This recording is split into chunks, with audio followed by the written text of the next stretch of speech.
Alright, video 845, the Blackbelt. Greg gives us a little bit of insight into his deep knowledge of Japanese clothing and history. Greg says, "This is Japanese underwear. The dogi is a Japanese undergarment." No, Greg, that's ridiculous. This is Japanese underwear. This is a juban. You wear it underneath your kimono.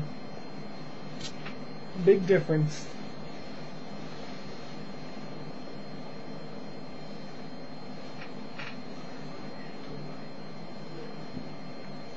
It's pretty much the exact same as a kimono. Have the sleeves and everything. Just wore it underneath to keep your kimono from getting all soiled from sweat and things like that.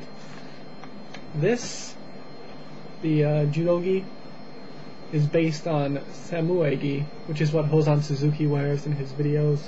It's casual wear nowadays, but it's the clothes that a monk wore when he was doing work around the temple grounds, things like that. It was just something different from his monk's robes. Greg also talked about the belt system. How, oh, you didn't wash your belt. No, Greg. Japanese people aren't dirty. You wash your clothes in Japan. First of all, the belt system was invented by Kano in 1886. He was using a Kyudan system. Before that, he was using the Menkyo system like all other arts in Japan, and then he created the Kyudan system around the 1880s. 1886 was when he first gave out a black belt. When people were training in judo at that time, they wore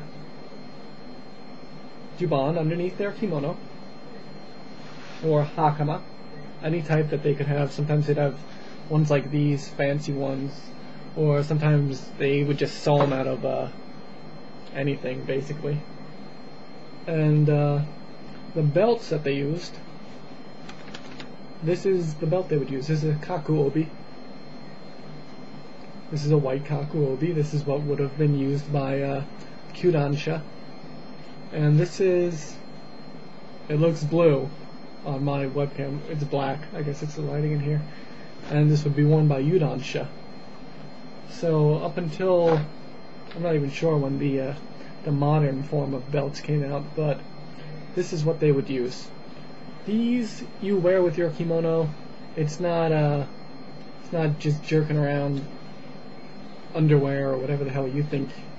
I don't even know how you would come to that conclusion. You heard the myth somewhere from somebody who didn't know any clothing history. But you wash these. You don't let these get dirty. You don't wash them often, but depends on your financial situation, I guess. Yeah, so you would be wearing one of these, a hakama, or as your students call it, hakima. Greg, if you're Japanese, can you teach your students how to pronounce Japanese words? So the kaku will be all that stuff. But Greg, I guess I could do it in this. Let me explain something to you and your sister. In her cooking video, she has her kimono sleeves hang. She's really badly, actually. It looks like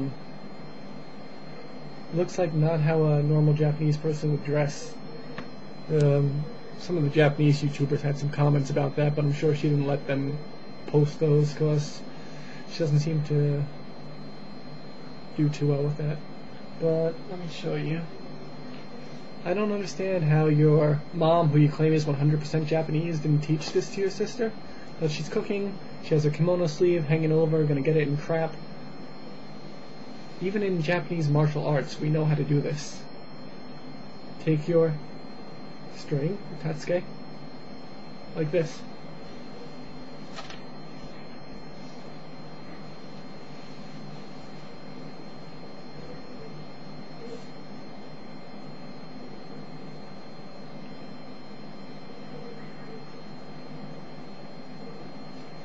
There you go. Out of your way.